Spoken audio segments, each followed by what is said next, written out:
So, Karina, take care of the house while we're gone. We're gonna have a great time with our real family. On the day they were leaving for their Hawaii trip, Josh said that to me. House sitting? What does he mean?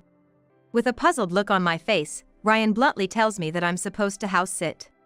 But that's something I can't just accept. As I start to object, Josh speaks up again. If you're bored, just clean the house or something. I was stunned. And then, I was certain it was intentional. From the nonchalant way my mother-in-law and Josh were acting, it was clear they knew about this beforehand. I was just being used for their 3-person trip. Make sure it's spotless, not a speck of dust. Facing their smirking faces, I realized arguing was pointless. I contained my anger and forced a smile. Sure. If that's how it is, I can't help it. Have a good trip. If they're going to be like that, I won't stay silent either. As I watched them leave the house looking so happy, my heart was burning with anger. My name is Karina. I'm a 45-year-old housewife. Despite being 45, I only celebrated my first wedding anniversary last month. My husband is Josh, originally my boss at work, and he's 50 years old. He's currently a manager. I respected him for his work ethic and aspired to be like him, putting my all into my job. My hard work paid off, and before getting married, I was promoted to a manager position, which made me even more dedicated to my work. I wanted to be recognized by Josh, to be as competent as him. Before I knew it, these feelings turned into love. But by that time, I was already over 40. Josh, although single, was divorced with a child. I had no intention of disrupting his or his child's life with my feelings. However, to my surprise, he proposed to me. And so, I started dating Josh and eventually got married. Right after we started dating, I went to greet his family. Considering our ages, it was a relationship with marriage in mind. I really wanted to greet his family. Josh's parents were divorced, so he was living with his mother and his son from his previous marriage, Ryan. Before visiting their house, we stopped by a bakery. We bought pudding and pastries from their favorite bakery. Wonder if they'll be happy to see me, an old lady like me.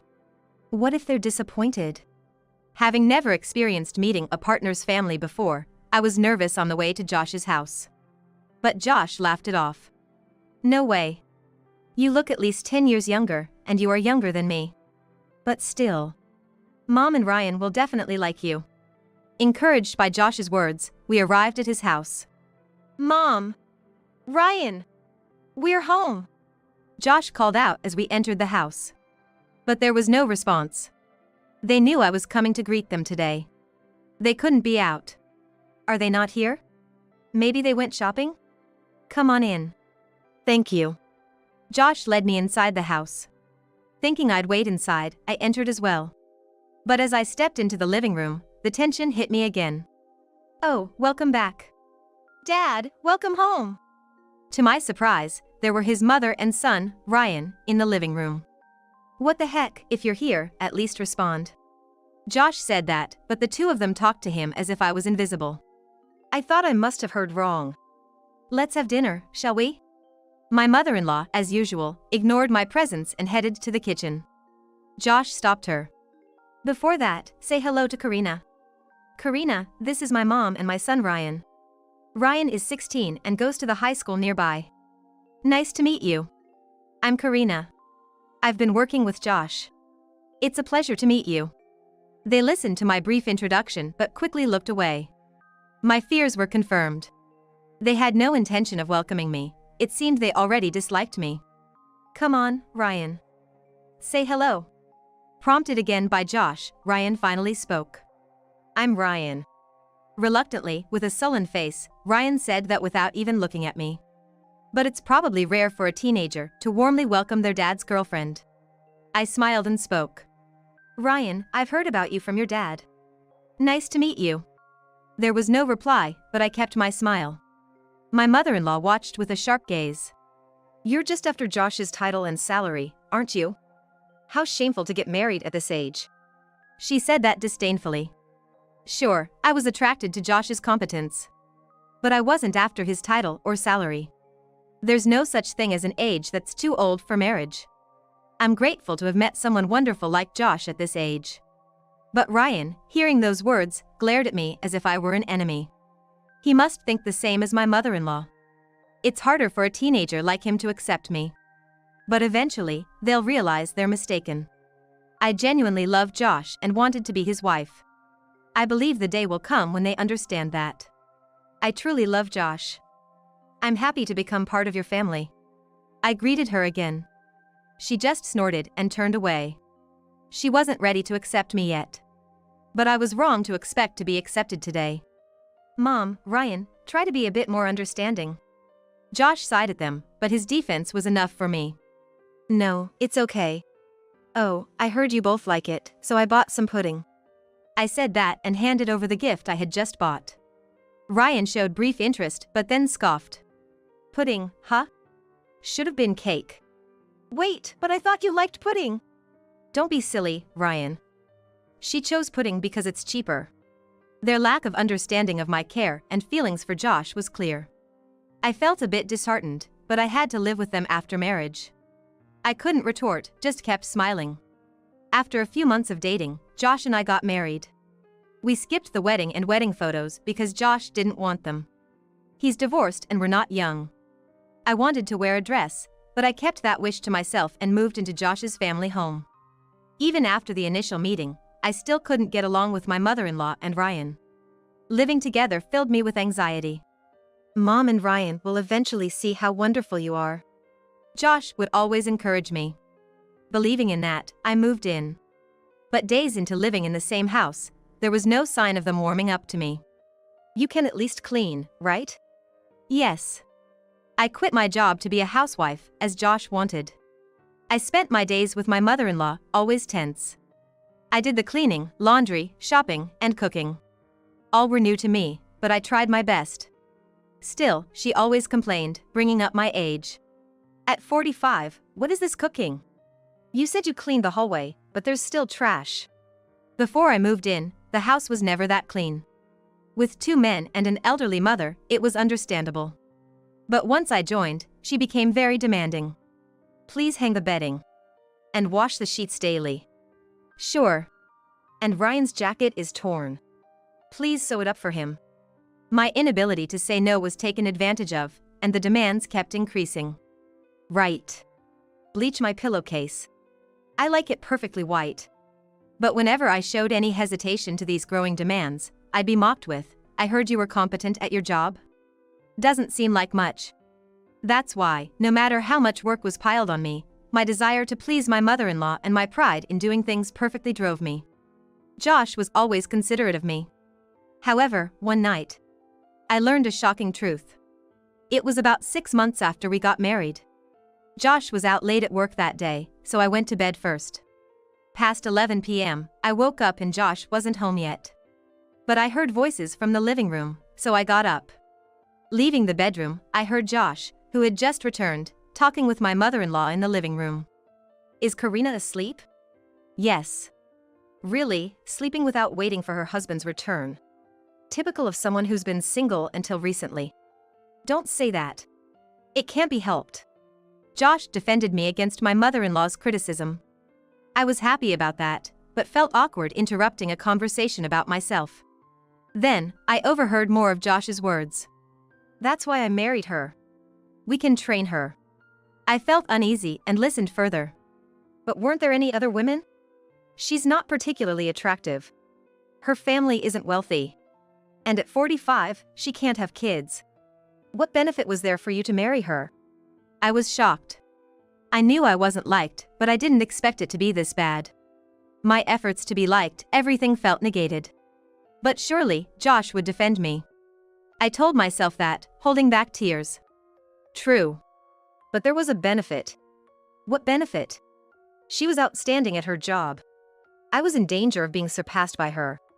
I was stunned by his words. If it had continued, she would have become the director sooner than me. The boss liked her too. Her? Yes. Unlike regular women who take maternity leave, she didn't marry and was dedicated to work. Useful for the company. Could these really be Josh's words? I leaned against the wall, feeling faint. Unaware I was listening, they continued talking. So, there was a plan of making her the director. But I couldn't stand it. That's why I made her resign. She was single, likely had savings, and not from a wealthy family, but still useful. Soon my mom will need care, so it was all beneficial for me. That's when I first understood the real reason Josh married me. I felt miserable and pathetic, believing I was truly loved. The idea of being cared for by her is unpleasant, though. My mother-in-law's words stabbed me again. I quietly returned to the bedroom.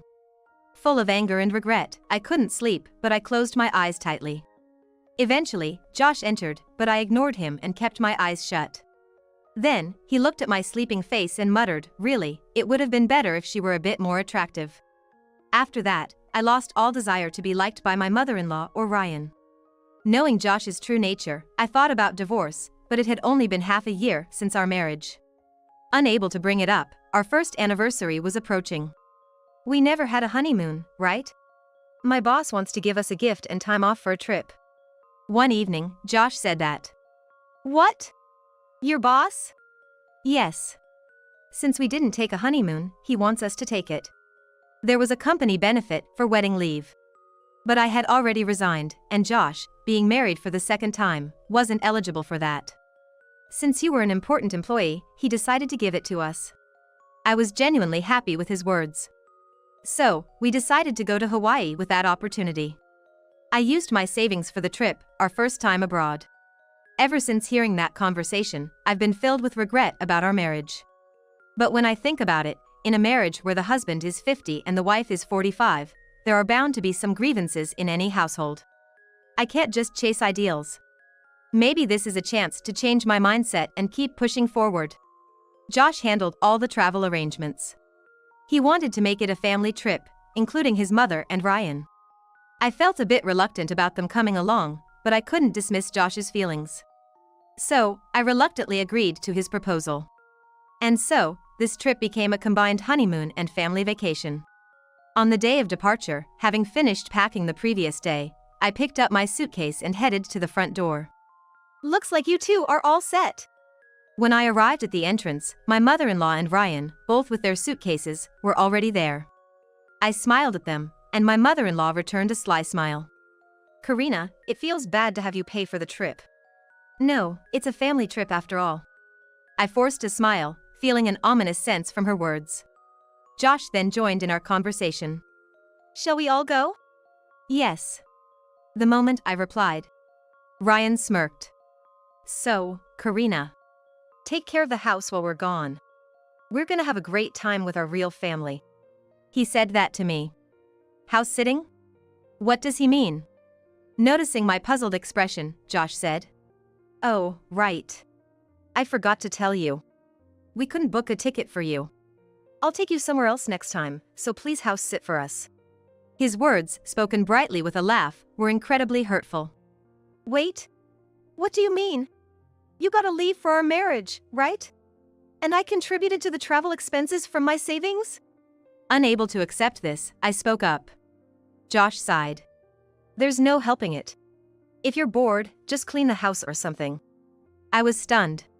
And then, I was certain it was intentional. From the unsurprised reactions of my mother-in-law and Ryan, it was clear they knew about this beforehand. I was just being used for their 3-person trip. Make sure it's spotless, not a speck of dust. Following Josh, my mother-in-law said that too. I contained my anger and forced a smile. All right. If that's how it is, I can't help it. Have a good trip. If that's their attitude, I won't stay silent. As I watched them leave the house happily, my heart was burning with anger. How shall I retaliate? Yet, unable to do anything right away, I found myself cleaning the house. I was always under the watchful eye of my mother-in-law. Maybe it's time for some decluttering, I thought, when suddenly someone knocked at the door. Maybe Josh and the others forgot something. With a stern face, I headed to the front door and was surprised by the person standing there. Who might you be? Is this Josh's house? Yes. I'm Josh's wife, but who are you? The elderly man, a stranger to me, widened his eyes upon hearing my words. He then smiled and introduced himself. Josh remarried? Nice to meet you, I'm Josh's father. What? I exclaimed loudly, frozen in shock. I had heard that Josh's parents were long divorced. This was the first time I met his father. Trying to call Josh was futile. There was something suspicious. However, after talking a bit and confirming he truly was Josh's father, I greeted him. His voice and face, so much like Josh's. "Nice to meet you. I heard you and his mother were divorced, so I'm sorry I couldn't greet you earlier." His eyes widened at my words. "Divorced? Me and his mother?" And with a voice as if he was hearing it for the first time, Josh's father exclaimed loudly. I nodded, feeling overwhelmed by his presence. He slumped his shoulders and muttered, "I can't believe he said that. Am I no longer part of the family?" As it turns out, Josh's father was just working in Alaska, not divorced as I had been told. He had been sending money every month, but I was never informed about any of this. His words left me feeling uncomfortable. Ryan's comment about real family earlier had stuck with me. I had tried my best to become part of their family. But I was never accepted, and probably never will be. "I'm sorry, you came all this way, but Josh and the others won't be back for a while." I said this, trying to be considerate. Then, looking at me, Josh's father asked, "Why?" "It's a family trip. You're his wife, aren't you?" He tilted his head, puzzled. I laughed self-deprecatingly. "They went with the real family, so I'm house-sitting." "What?" Josh's father clenched his fist. Apparently, he felt a sense of camaraderie with me. Later, we went to a local cafe. On the way, neighbors who saw Josh's father greeted him with "long time no see" and "welcome back." Not seeming to find it strange that he was with me, confirming he was indeed part of Josh's family. "I've been living in Alaska for about 10 years now." He began as soon as we entered the cafe. Come to think of it, there were occasional gifts from Alaska. When I asked the mother-in-law, she said they were from relatives. I never doubted her words, but they must have been from Josh's father. "I usually come back every year, but this past year was especially busy, and I couldn't make it. So, I took this time off to come back, but that's how it was?" I didn't expect the house to be empty. I tried to contact them, though. He laughed, troubled. But his voice lacked energy. Understandably. He hadn't been informed about Josh's marriage, and was led to believe they were divorced. Moreover, being left out of the family trip must have been a bigger shock to him than to me. I had a feeling. They didn't want me to come to Alaska, and were against me quitting my job and returning. I guess I'm not considered family. Well, and to leave not just me, but also his beloved wife behind. What is Josh thinking? I shook my head at his words. I'm not loved. What do you mean? I ended up telling Josh's father the truth. About how Josh hindered my promotion, married me for caretaking his mother, and because he thought I had savings. That's why they probably didn't feel the need to tell you. Josh's father was speechless. Then, his face turned red, and he started trembling. I'm sorry. He apologized to me in a strange voice. You don't have to apologize. The ones at fault are Josh and the others. I have my own responsibility for not knowing. Then, taking a deep breath, he said. They told you to tidy up the house, right? Yes. Then let's clean it up so well they can't complain. He said this with a determined tone. Not understanding what he meant, I watched as he stood up and briskly walked away. I followed him, and he headed straight to our house. Arriving before me, he used his key to open the door and went inside. Several days later. It must have been around the time the three of them were due back from their trip. As I glanced at the clock, my phone rang. Hello? What's going on? Explain yourself. Josh's frantic voice came through the moment I answered. I cleaned up as you said. Where are you? Stop with the excuses and come here. Josh shouted at me and hung up. I was fed up with their one-sidedness, but ignoring them and getting resented wasn't an option either. Plus, I needed to proceed with our divorce. Reluctantly, I got up and headed to the house. When I arrived, I found the three of them outside, unable to enter, surrounded by their luggage. Welcome back. Karina? What on earth is going on? My mother-in-law exclaimed, pointing at our house. Well, it was our house, but now it's not. A for sale sign was prominently displayed at the entrance, and the locks had been changed. There was no way in. Ryan said, coming from the back of the house.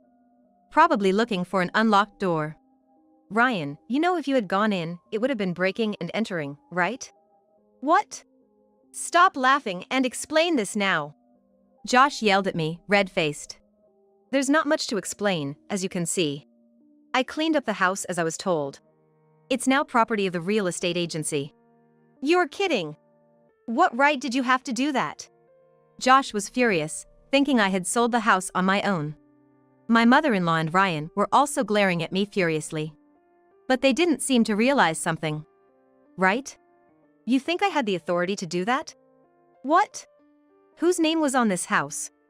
As soon as they heard that, the color drained from my mother-in-law and Josh's faces. They realized it wasn't my unilateral decision. You don't mean? That's right. Your father, whom you kicked out, sold the house. He said a house where he can't live has no meaning. My mother-in-law, upon hearing this, frantically started making phone calls. Probably trying to contact Josh's father, but it seemed she couldn't reach him. Her expression was ashen, but it was too late for regrets. Josh's father had made up his mind about the entire situation. You must have told my husband something extra. But I quietly shook my head. No. I only told him the truth. The truth? That I heard you were divorced and that I was forced to quit my job and tricked into marriage to stop Josh's career from being hampered. Josh and my mother-in-law turned pale at my words. No, that can't be. Sorry, I overheard your conversation. Josh remained speechless. My mother-in-law started shrieking at me. But her words were drowned out by the commotion. The neighbors, drawn by the noise, started to appear, and my mother-in-law and Josh lost their words under the spotlight. Ryan was still looking for a way into the house, but I just smirked and said, Well then, that's the situation, so I'll be leaving now. Wait!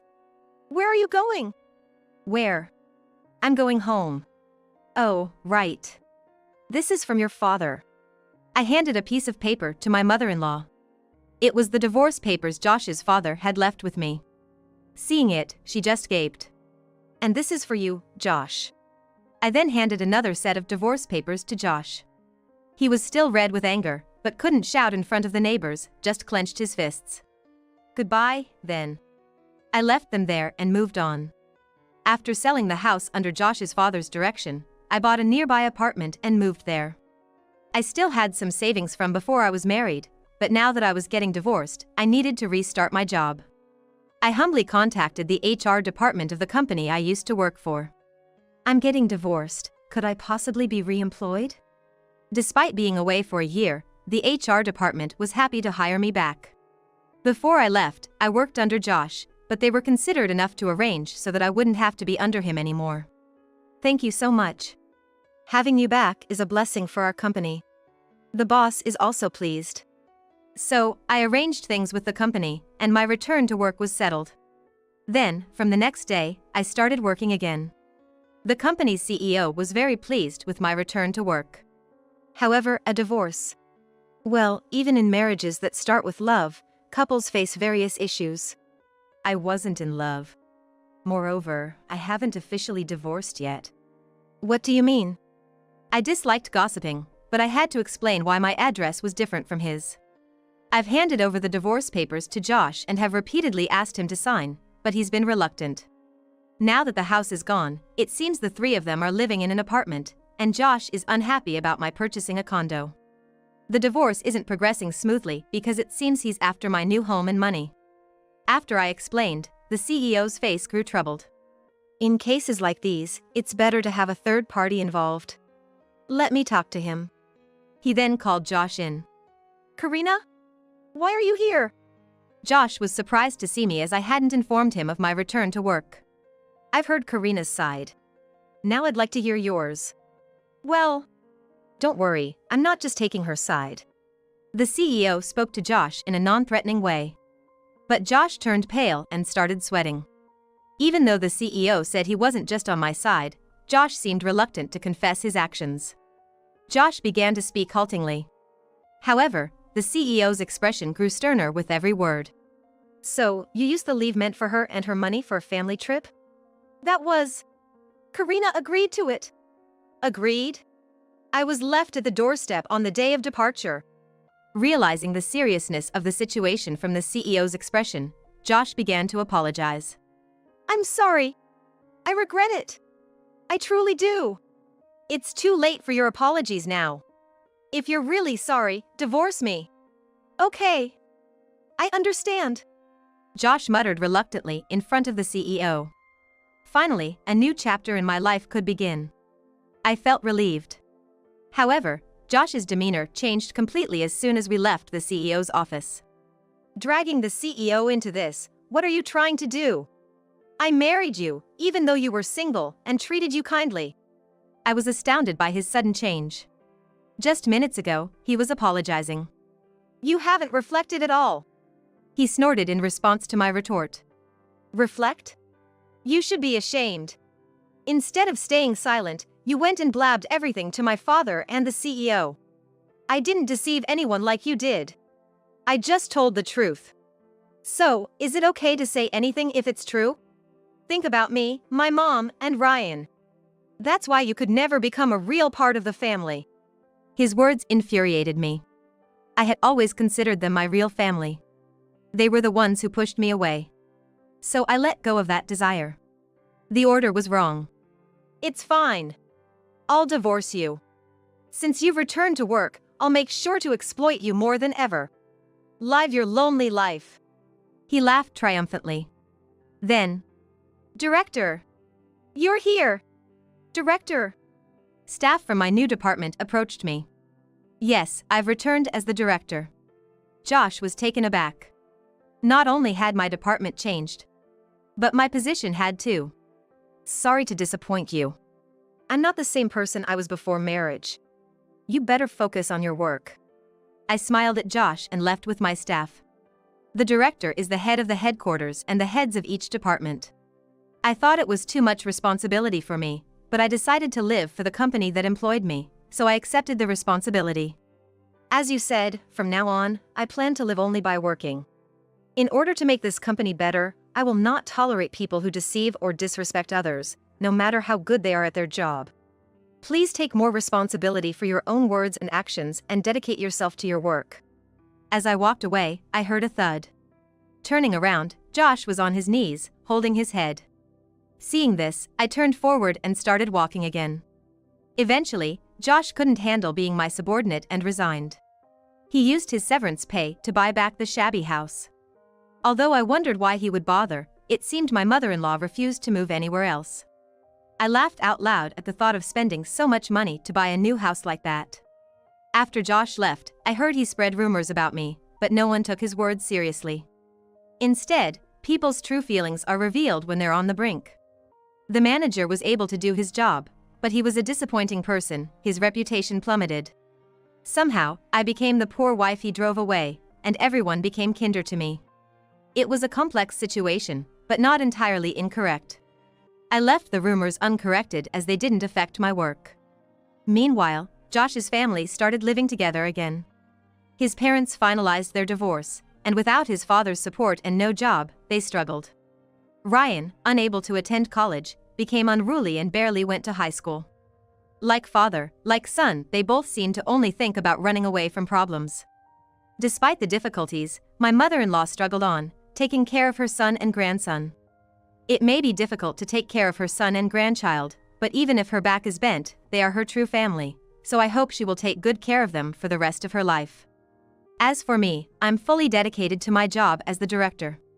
Though I had decided to live only for work, a colleague I've always been close with suggested I meet her son. I thought I was done with marriage, but it seemed a waste to give up on the future because of just one failure. I'm considering meeting him once work calms down a bit. There's no one who can only find happiness in work. I believe there are countless opportunities for happiness in my future.